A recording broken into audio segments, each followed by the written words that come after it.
My name is Carly, and at 32 years old, I never thought my biggest achievement would come packaged with my deepest pain. When my father called to tell me not to attend my mother's birthday, claiming I would only spoil the celebration, I felt that familiar sting of rejection. Little did he know the technology company I built from nothing was about to sell for millions. As I hung up the phone, I wondered how would my family react when they discovered the daughter they never believed in had become more successful than they could imagine. While I tell you how I turned my pain into millions, drop a comment telling me where you're watching from. And don't forget to subscribe to hear more stories about sweet revenge served on a gold platter. I grew up in a modest, middle-class neighborhood in Grand Rapids, Michigan, where our house was always immaculately maintained to project the perfect image my father Thomas insisted upon. From the manicured lawn to the pristine living room that nobody was allowed to actually live in, everything about our home was designed to impress others.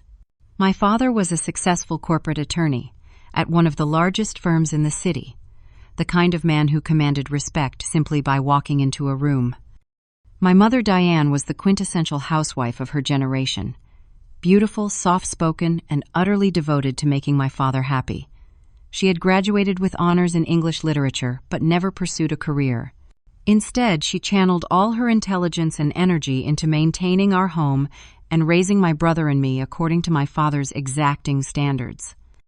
My brother Andrew was 3 years older, and from the day he was born, the golden child. He had my father's strong jaw, confident demeanor, and natural gift for debate. By the time he was in high school, everyone knew he would follow in my father's footsteps and become a lawyer. Andrew received endless praise for every achievement, no matter how small. A B+ on a test was celebrated with dinner at his favorite restaurant. Making the junior varsity debate team warranted a new computer. Then there was me. From as early as I can remember, computers fascinated me. While other kids were playing with dolls or watching cartoons, I was taking apart our old desktop computer trying to understand how it worked.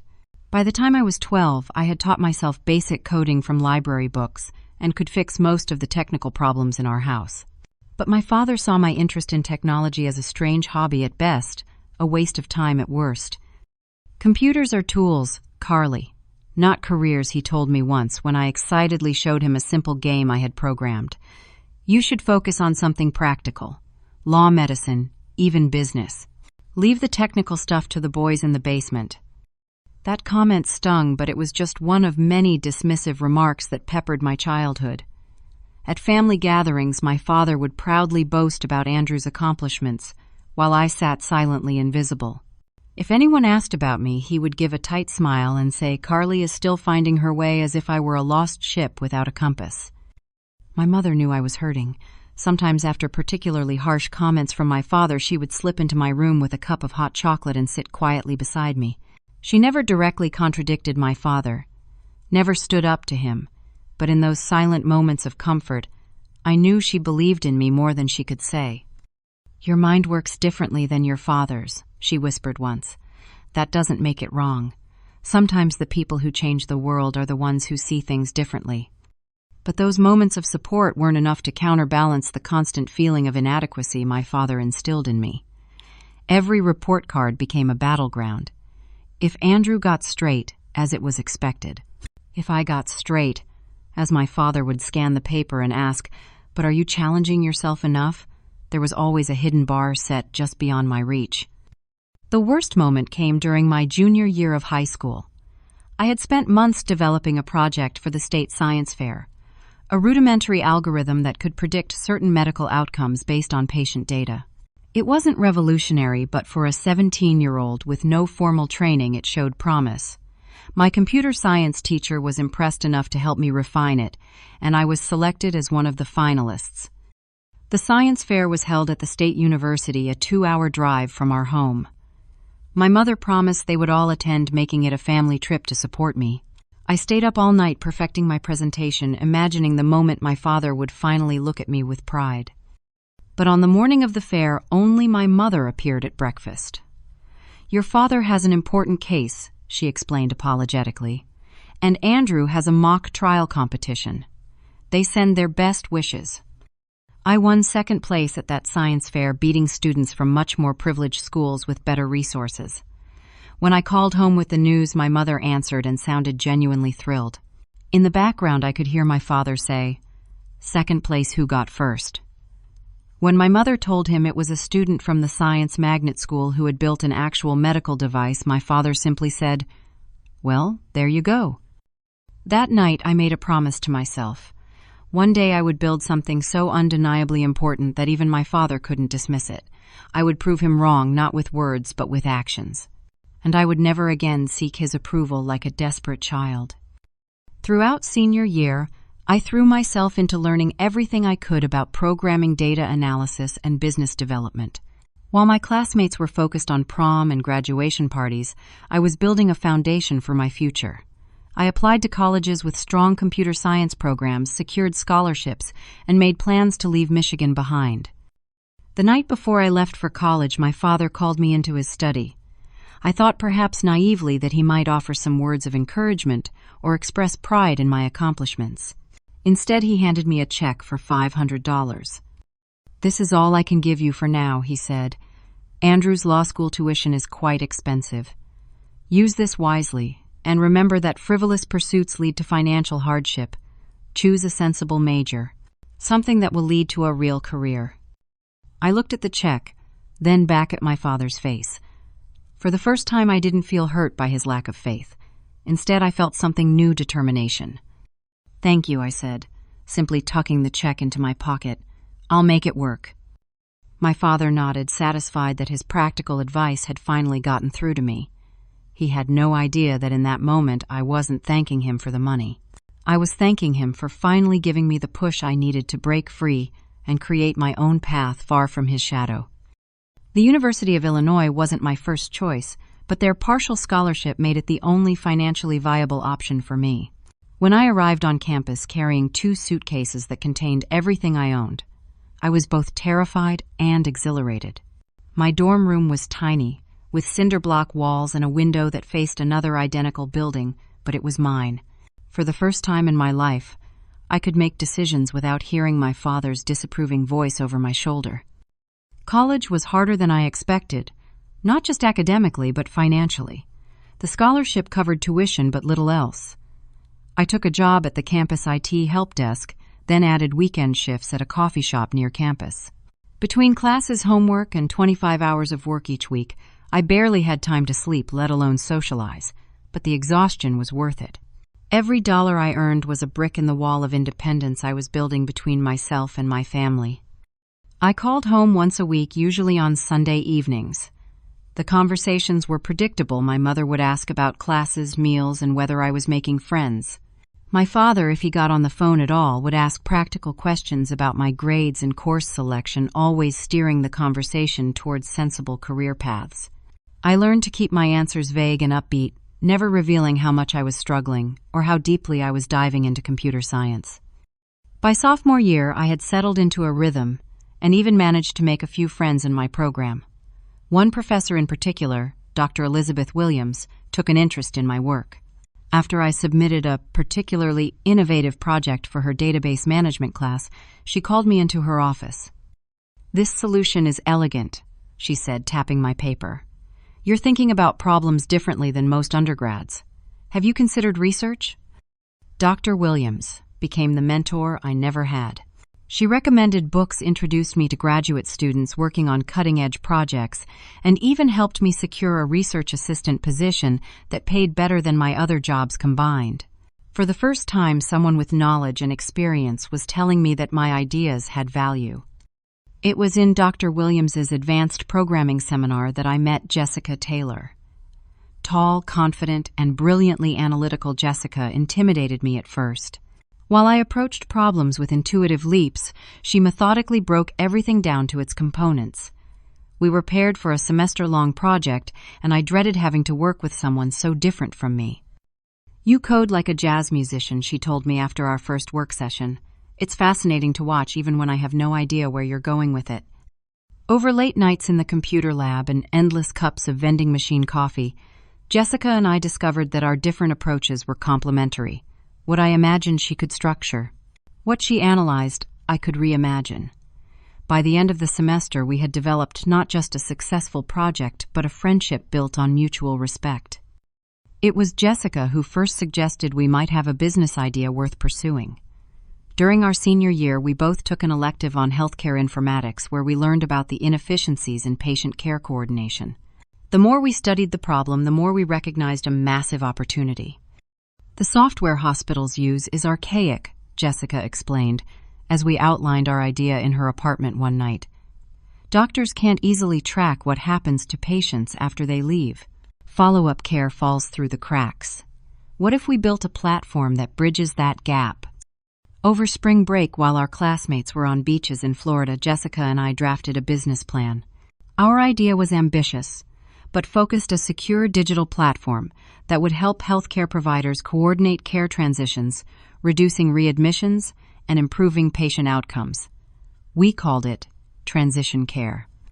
By graduation, we had a concept, a basic prototype, and absolutely no money to develop it further. Jessica had a job offer from a major tech company in California with a starting salary that made my eyes water. I had student loans and a half-formed dream. Take the job, I told her. It's the smart move. Jessica looked at me for a long moment. What if I take the job, but we keep working on transition care on the side? I can save some startup capital, and you can keep developing the platform. That summer, I moved into a studio apartment in Chicago that was little more than a closet with a kitchenette. While Jessica started her corporate job in San Francisco, I worked as a freelance web developer during the day and built our platform at night. We video called every evening with Jessica reviewing my code and refining our business strategy. 6 months later, we faced our first major setback. A healthcare technology company announced a new product that seemed eerily similar to our concept. The press coverage was glowing, and for a week, I couldn't get out of bed. All those nights of work, all that sacrifice seemed pointless now. We should just give up, I told Jessica during our call. They have millions in funding and an established client base. Jessica's response surprised me. I've been researching their product all day. It's not the same as ours. They're focusing on billing and administrative efficiency. We're focusing on patient outcomes. Plus, they're selling to hospital administrators. We're building for the actual care providers. That conversation taught me my first real business lesson. There's always room for innovation, even in crowded markets. You just have to find your unique angle.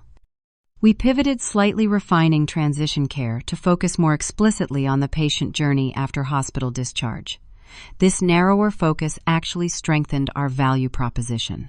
I created a new prototype and started cold emailing local healthcare providers for feedback. Most ignored me. A few politely declined, but one nurse practitioner at a community clinic agreed to meet for coffee. Her feedback was brutal but necessary. Your interface is too complicated, she said bluntly. Nurses don't have time to learn a whole new system. It needs to be intuitive, fast, and integrate with what we already use. I rebuilt the interface from scratch 5 times before she gave her approval, now that she said I would actually use. Armed with this validation, Jessica and I started approaching potential investors. This was the hardest part yet. For every 20 emails, we might get 1 response.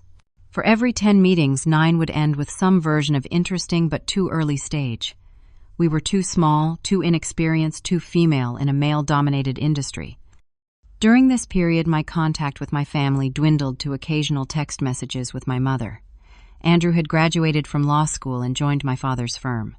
Their holiday card that year showed them standing together in matching suits, the perfect father-son legal team. My mother had written a small note on mine. "We miss you. Come home sometime." I couldn't. Going home meant facing the unspoken question. So what are you doing with your life? I had no answer that would satisfy my father. Then, just as our savings were nearly depleted, we met Sophia Martinez, a former hospital administrator turned angel investor. Sophia specialized in healthcare startups. Unlike other investors, she didn't need the patient coordination problem explained to her. She had lived it. Your solution isn't perfect, she told us after our pitch, but you're solving a real problem, and you're passionate about it. That's a foundation I can work with. Sophia invested $150,000 in transition care. It wasn't the millions some startups raised, but it was enough to rent a small office space, hire 2 developers to help me, and give Jessica the security to leave her corporate job and join full-time as our chief operating officer. For the first time, our company felt real. The night after we signed the investment papers, I sat alone in my apartment and cried. Not from sadness, but from a profound mix of relief, pride, and vindication. I had taken my frivolous pursuit and transformed it into something tangible, something with potential. I took a selfie with our framed incorporation documents and almost sent it to my father, but decided against it. This victory was mine to savor quietly. The time for sharing would come when even he couldn't deny our success. The first year of running transition care was a blur of 18-hour days, instant ramen dinners, and constant problem-solving. Our tiny team worked out of a converted warehouse space in Chicago's West Loop, where the heat barely worked in winter and the air conditioning was non-existent in summer. But what we lacked in comfort we made up for in determination. With Sophia's guidance, we secured a pilot program with a small community hospital on Chicago's South Side. Their patient population had high readmission rates due to lack of follow-up care, exactly the problem our platform was designed to address. The hospital administrator was skeptical but willing to try anything that might improve their statistics. "You have 3 months to show results," he told us. "After that, we either continue or cancel." Those 3 months were the most intense of my life. I personally trained every nurse and care coordinator who would be using our system. Jessica practically lived at the hospital gathering feedback and identifying bugs. We made updates in real time, sometimes pushing new features overnight based on what we learned during the day. By the end of the pilot, the results spoke for themselves. Readmission rates for patients in the program had decreased by 17%. It wasn't revolutionary, but it was significant enough that the hospital not only renewed their contract, but introduced us to administrators at 2 other facilities in their network. Around this time, a local technology magazine ran a small feature on promising Chicago startups.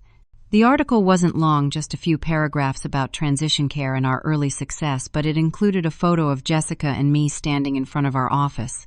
We looked exhausted but proud, and the caption mentioned that we had developed the platform from scratch with minimal funding. I emailed the article to my family with a brief note. "Thought you might be interested in what I've been working on." It was the first time I had voluntarily shared any information about my career with them since college. My mother replied within hours, "This is wonderful, sweetheart. I always knew you were capable of great things. Your father will be so impressed." But my father's response, which came 2 days later, was predictably dismissive. "Interesting hobby. Hope you're putting aside money for a real career if this doesn't work out. Startups are notoriously risky." His words shouldn't have hurt after all this time, but they did.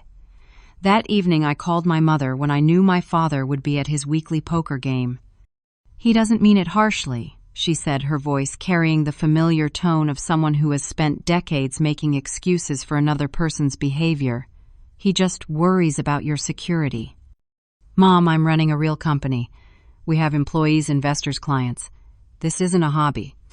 There was a pause, and I could almost see her sitting at the kitchen counter, twisting the phone cord around her finger like she always did during difficult conversations.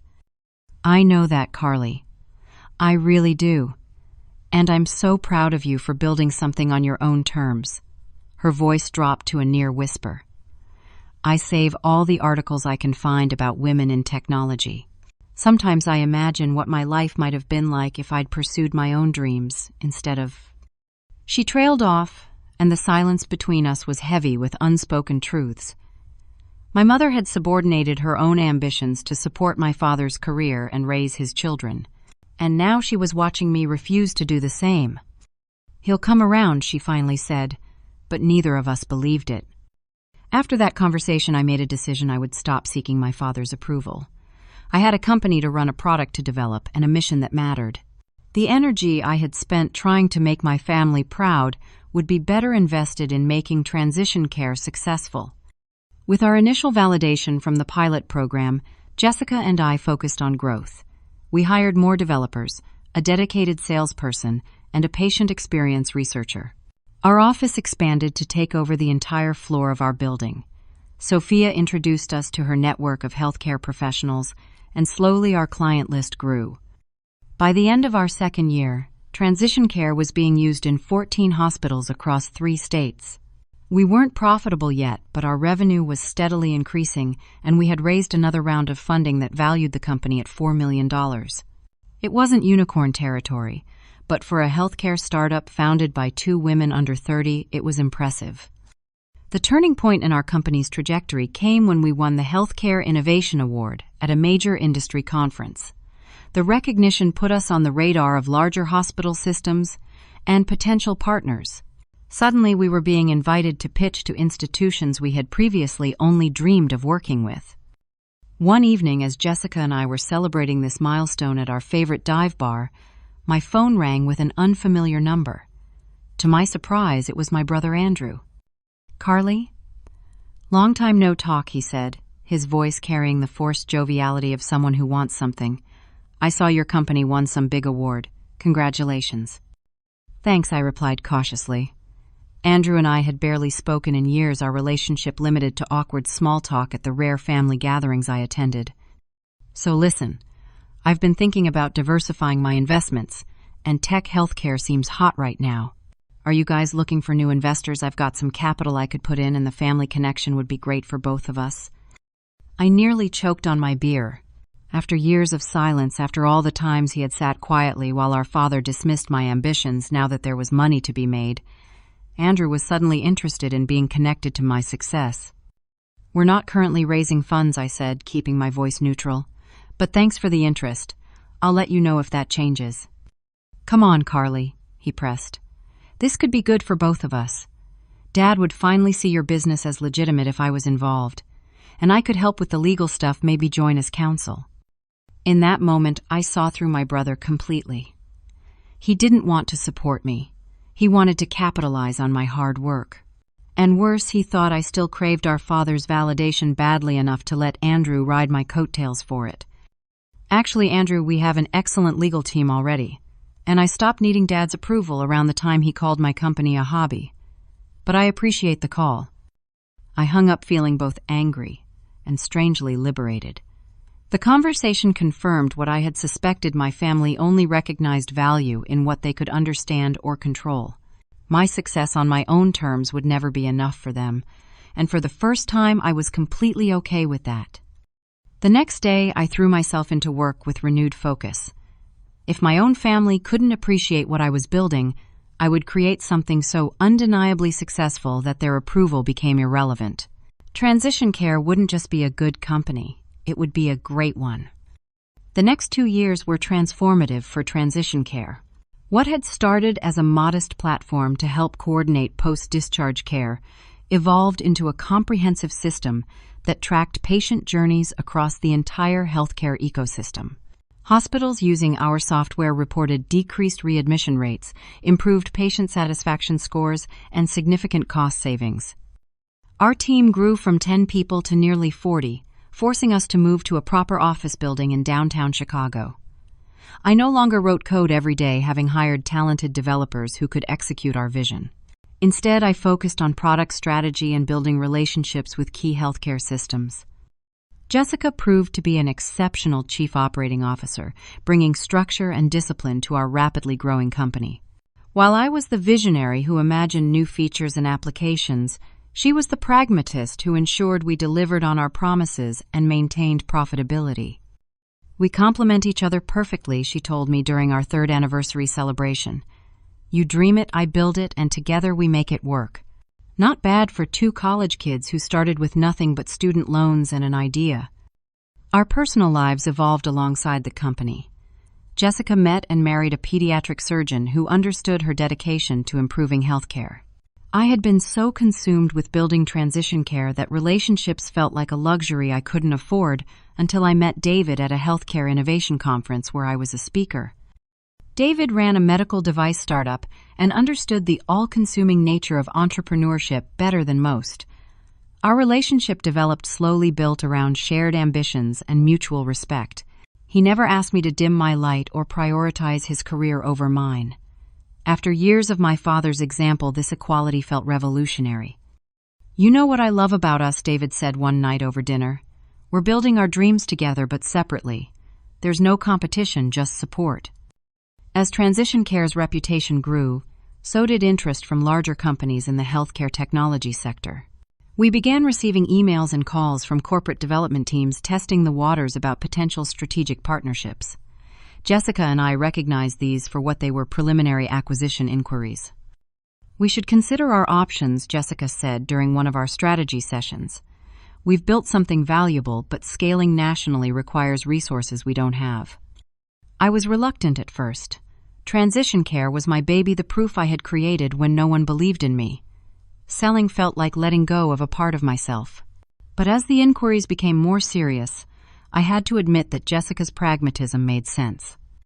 One company in particular, tech giant Healthcare, a division of one of the largest technology corporations in the world, seemed especially interested.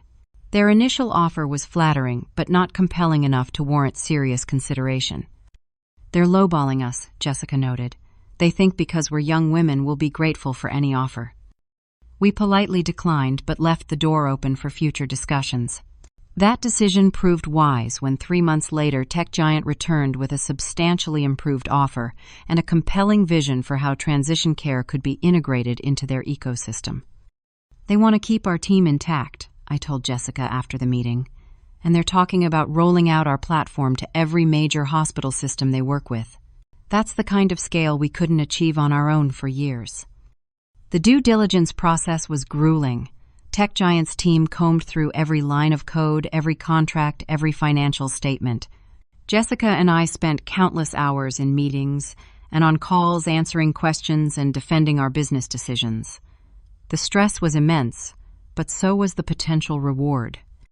After 4 months of negotiations, Tech Giant presented their final offer, $78 million for Transition Care, with additional earn-out potential based on integration milestones.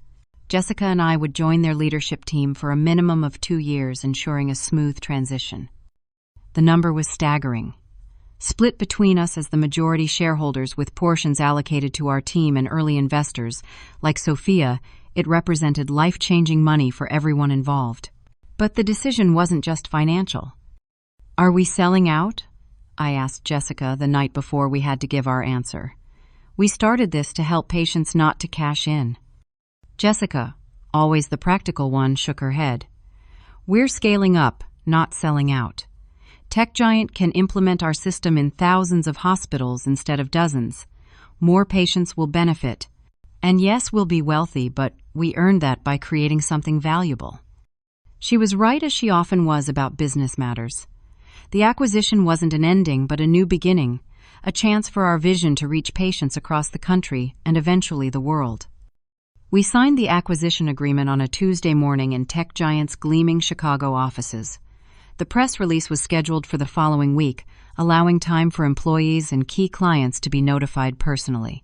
Jessica and I had decided to tell our families after everything was finalized, but before the public announcement. That evening, as I sat in my apartment staring at my phone and contemplating how to share this news with my parents, an email arrived from my mother. The subject line read, "Important family event.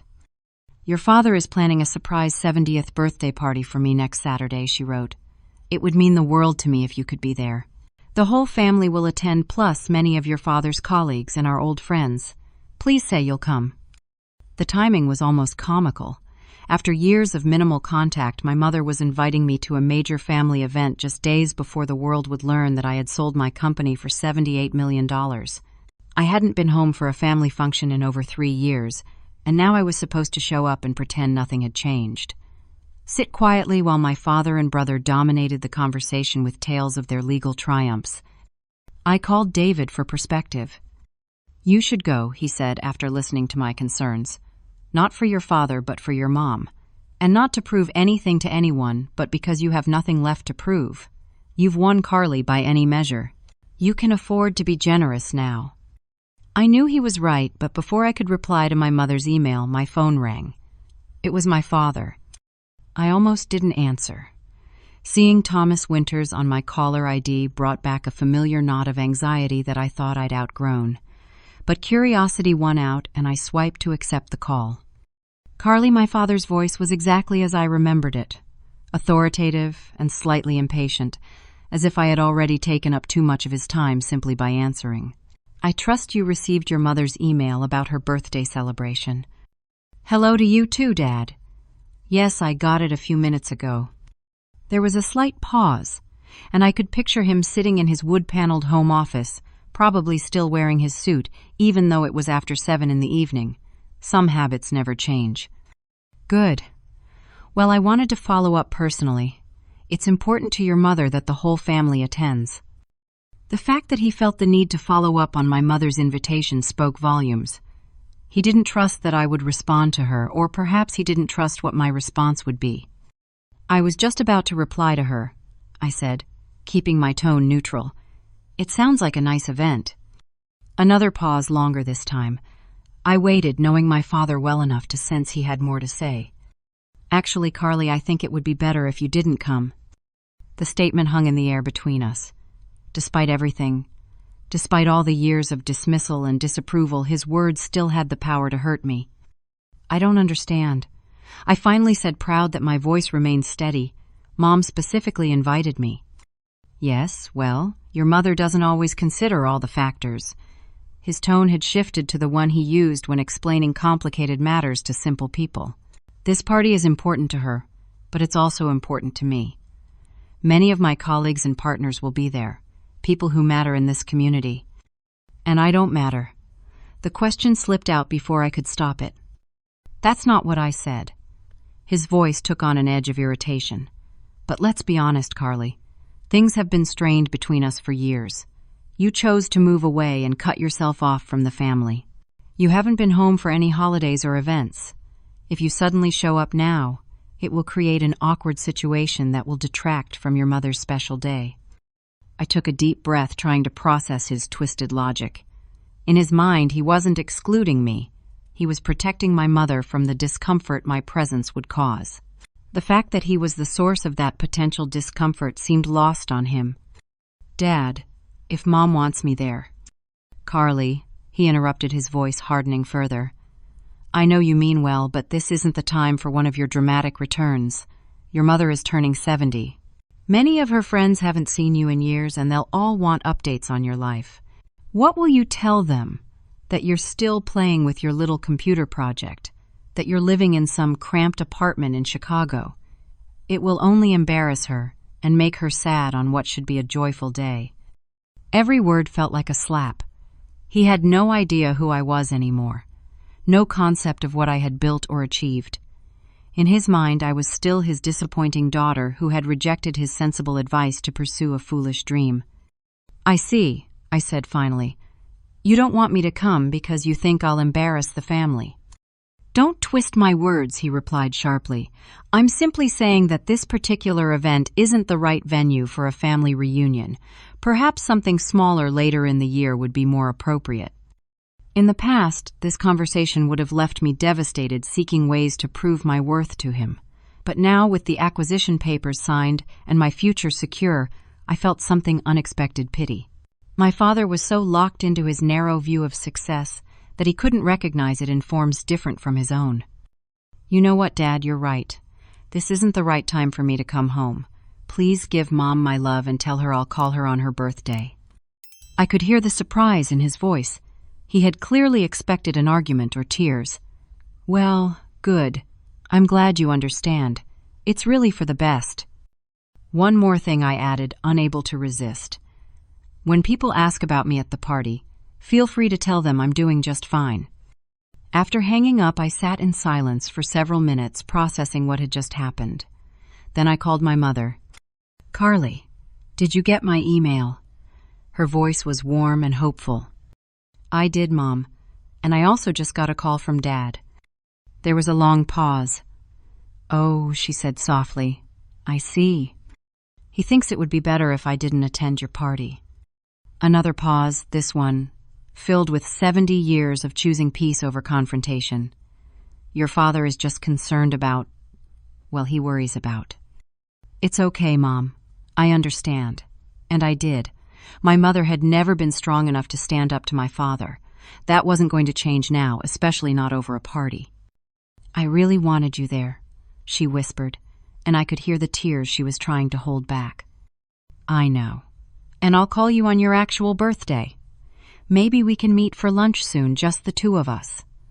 I hesitated, then decided to offer her a small preview of my news. "I have some exciting things happening that I'd love to share with you." "That would be wonderful, sweetheart." Her voice brightened slightly. "Are you doing well?" "Really?" "Better than ever," I assured her. "I'm happy, successful, and exactly where I want to be in life." After our call, I opened my laptop and checked the acquisition timeline again. The press release was scheduled for the following Saturday evening, timed for the Monday morning news cycle. My mother's birthday party was that same Saturday night. The coincidence was almost too perfect. After telling me not to come home because I would embarrass the family with my lack of success, my father would be hosting dozens of guests at the exact moment the news broke that his daughter had sold her company for millions. I texted David change of plans. "I'm not going to the party." His reply came quickly. "You okay with that decision?" I thought for a moment before responding, "More than okay.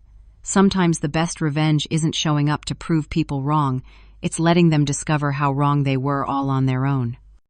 In that moment, I realized I had finally truly outgrown my need for my father's approval. The validation I had sought for so long had come not from his recognition, but from building something meaningful on my own terms. The acquisition wasn't just a financial windfall. It was the final confirmation that I had been right to follow my own path. Still, I wanted to do something special for my mother's birthday. She might not have stood up to my father on my behalf, but she had loved me in her own quiet way. After some consideration, I arranged for a local jeweler to deliver a diamond bracelet to our family home the morning of her party with a card that read, "To celebrate 70 years of grace and kindness. Love always, Carly."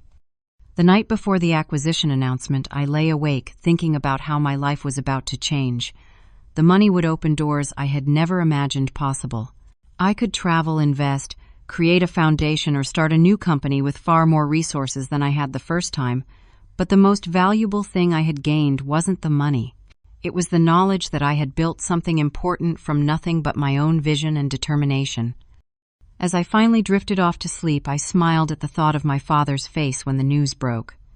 I wouldn't be there to see it, but somehow that made it even better. The day of the acquisition announcement, I woke up feeling strangely calm. Jessica and I had agreed to host a small celebration at an upscale rooftop restaurant in Chicago for our team, early investors, and close friends. It wasn't meant to be ostentatious, just a way to mark the moment and thank the people who had believed in us. I spent the morning getting ready, taking more care than usual with my appearance. I chose a simple but elegant black dress, had my hair professionally styled, and even splurged on makeup from a salon. This wasn't vanity, it was armor. I knew that by morning my photo would likely be circulating online alongside the acquisition news. If my family was going to see me for the first time in years, I wanted to look like the successful entrepreneur I had become. David picked me up at 6, looking handsome, in a well-tailored suit. "Ready for your big night?" he asked, taking my hand. "As ready as I'll ever be," I replied. The restaurant had transformed their rooftop space into a sophisticated venue with subtle transition care blue accents in the lighting and flowers. Jessica had arranged everything perfectly, as she always did. When we arrived, most of our team was already there, along with Sophia and a few other early supporters. "There she is," Jessica called out, coming to embrace me, the woman who wouldn't take no for an answer. As we hugged, I whispered, "We did this together, every step of the way." She pulled back with tears in her eyes. Partners from day one. The evening progressed with champagne, delicious food, and heartfelt conversations. Around 8:30, Jessica clinked her glass for attention. "In about 30 minutes, the press release will go live, and the world will know what everyone in this room already knows. Transition Care is a remarkable company built by remarkable people." She raised her glass. "To Carly, whose vision started it all. To our amazing team who turned that vision into reality, and to our next chapter." As everyone drank to the toast, my phone buzzed with a text from David, who had stepped away for a call. CNN business reporter wants to interview you. They got wind of the announcement. I excused myself to join him in a quiet corner of the rooftop. The interview was brief but impactful. The reporter asked intelligent questions about the technology, our growth trajectory, and what the acquisition meant for our users.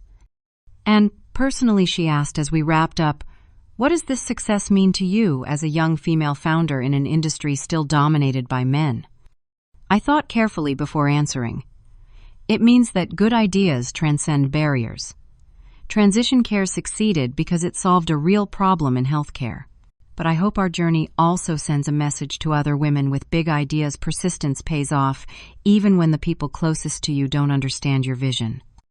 By the time we finished, it was just after 9, and my phone was already filling with notifications. The press release had gone live, and news outlets were picking up the story faster than we had anticipated. Tech Giant was a major player, and acquisitions of this size in healthcare technology were newsworthy. Back at our table, Jessica showed me her phone. We're trending on Twitter. And look at this. She pulled up a financial news channel's live stream where a banner headline read, Breaking Tech Giant Acquires Healthcare Startup Transition Care for $78 million. My stomach did a small flip as I realized that this same news was likely playing on screens across the country, including potentially at my mother's birthday party. Meanwhile, 200 miles away in Grand Rapids, my mother's 70th birthday celebration was in full swing. I knew the details from her emails. A catered affair at my parents' country club with nearly 100 guests, including family, friends, and my father's professional circle. The kind of elegant, impressive event my father excelled at hosting. I imagined the scene: my mother in a new dress, perhaps the blue one she had mentioned buying specially for the occasion. My father making the rounds, accepting compliments on the beautiful party and his successful career. Andrew and his wife Laura networking with potential clients. Everyone playing their assigned roles in the perfect family narrative my father had constructed. And then sometime around 9:30, someone's phone would buzz with a news alert. Perhaps one of my father's younger partners, the type who followed business news closely. He might glance at it casually, then do a double take at the familiar last name. Thomas, he might say, approaching my father with confusion. Isn't Winters your last name? There's a Carly Winters in this news alert about a major tech acquisition. I pictured my father's dismissive response. Common name, he would probably say. No relation. But then others would see it too. The news would spread through the party like ripples in a pond. Someone would pull up a photo confirming it was indeed Thomas Winters' daughter. The daughter who wasn't at her own mother's milestone birthday. The daughter they had all assumed was struggling in some obscure tech job. My phone rang, pulling me from my imagined scenario. It was an unknown number from Michigan. I hesitated, then stepped away from the table to answer. Carly. It's Laura, Andrew's wife. Her voice was hushed as if she was calling from somewhere she shouldn't be. Laura. Is everything okay? We had only met a handful of times at family events years ago. I wanted to say congratulations. About the acquisition. It's all over the news here. I hadn't expected this. Thank you. That's kind of you. I'm at your mom's birthday party, she continued, still speaking quietly.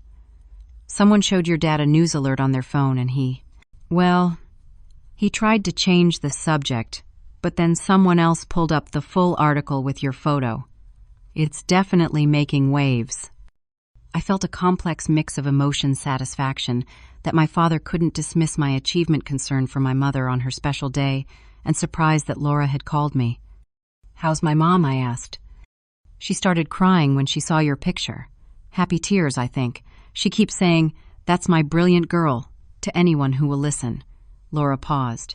Your dad is processing. That was diplomatic. I could imagine exactly how my father was processing the news that his disappointing daughter had just become more successful than he could have ever dreamed. Andrew asked me to call you, Laura added. He's with your dad trying to manage the situation, but he wanted you to know he's proud of you.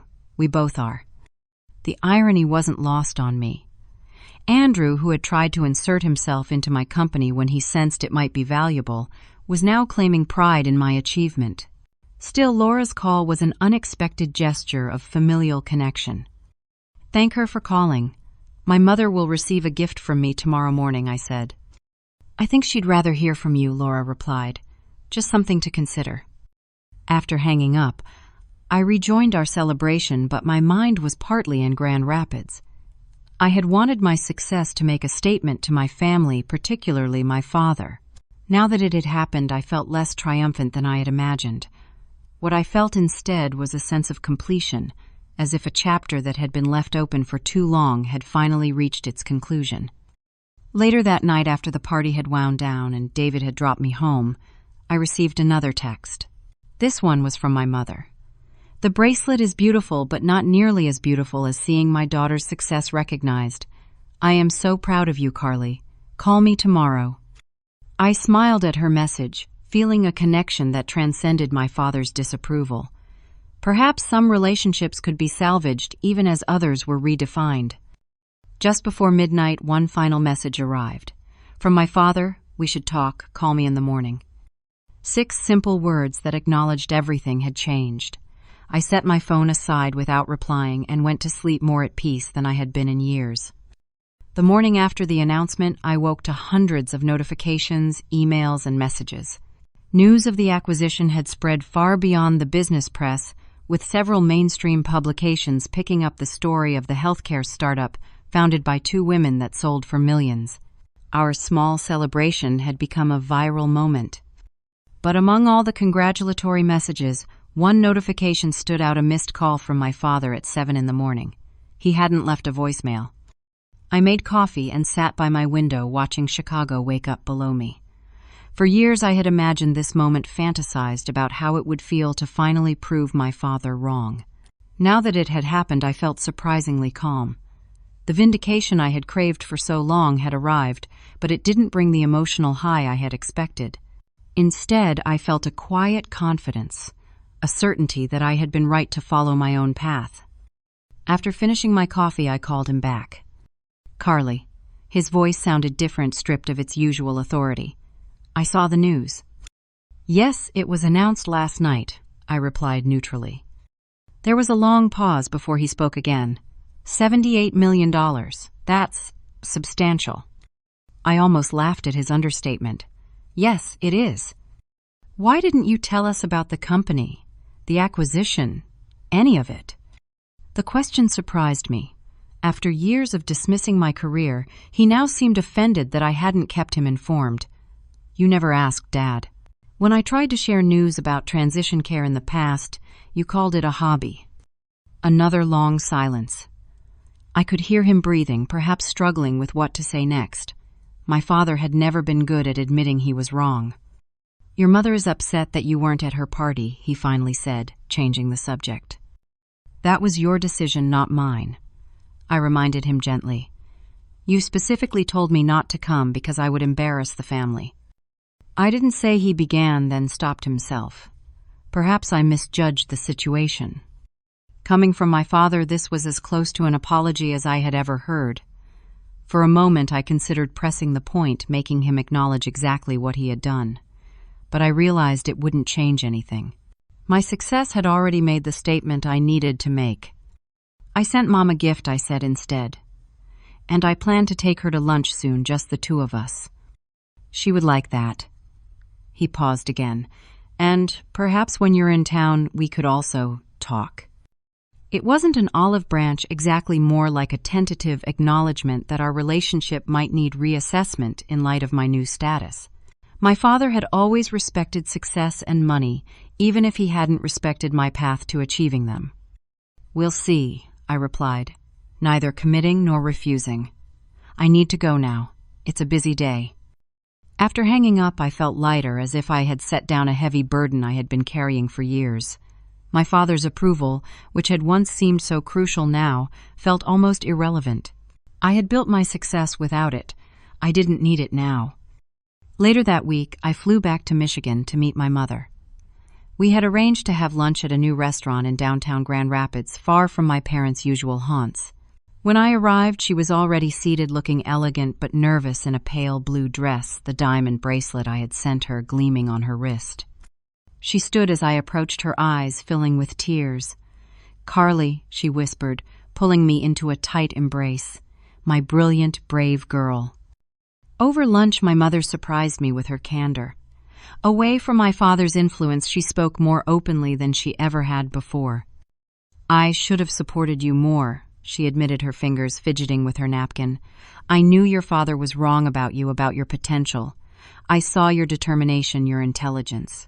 But I was too weak to stand up to him." "Mom, you did what you could," I assured her, reaching across the table to still her nervous hands. She shook her head. "Not enough. Never enough. But watching you succeed despite everything, despite us, it's given me courage I didn't know I had."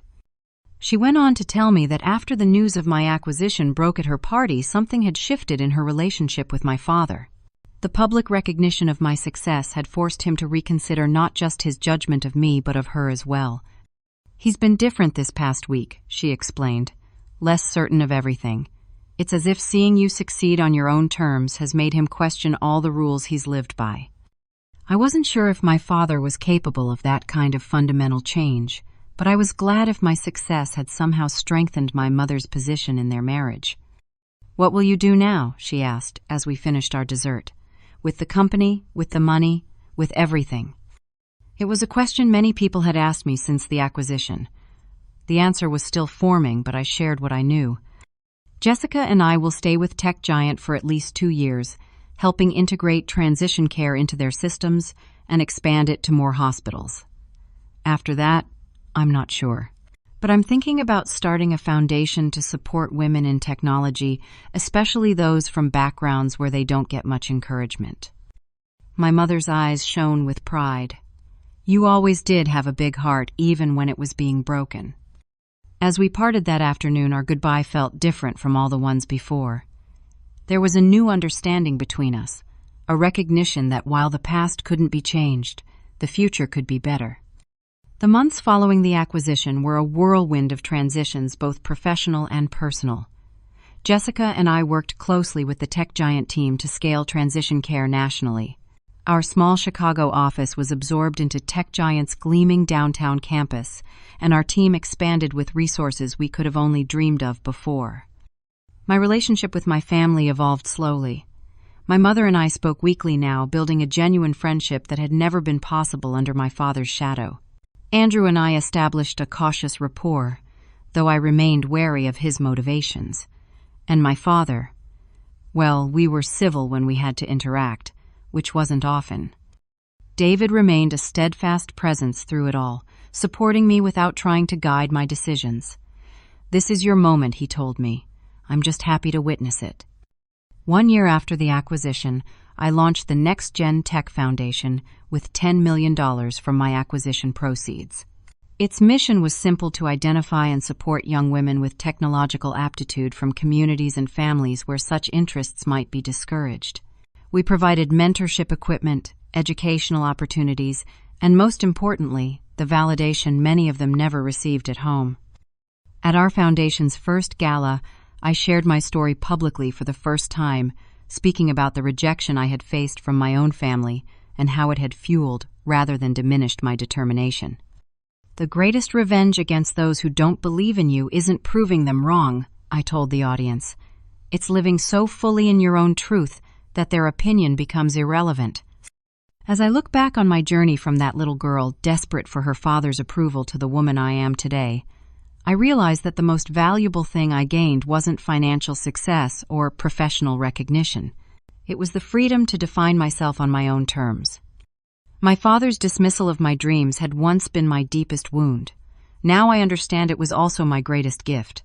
It forced me to find validation within myself, to believe in my vision when no one else did. That resilience became the foundation on which I built everything else. The truth is, not everyone in your life will believe in you. Sometimes the people who should support you the most will be the ones who understand you the least. But their limitations don't have to become yours. Their inability to see your potential doesn't diminish it. Success isn't about proving others wrong. It's about proving yourself right. about creating something meaningful that reflects your unique vision and values. And sometimes the quietest response to those who underestimate you is simply to succeed so undeniably that their opinions become footnotes in your story rather than chapters.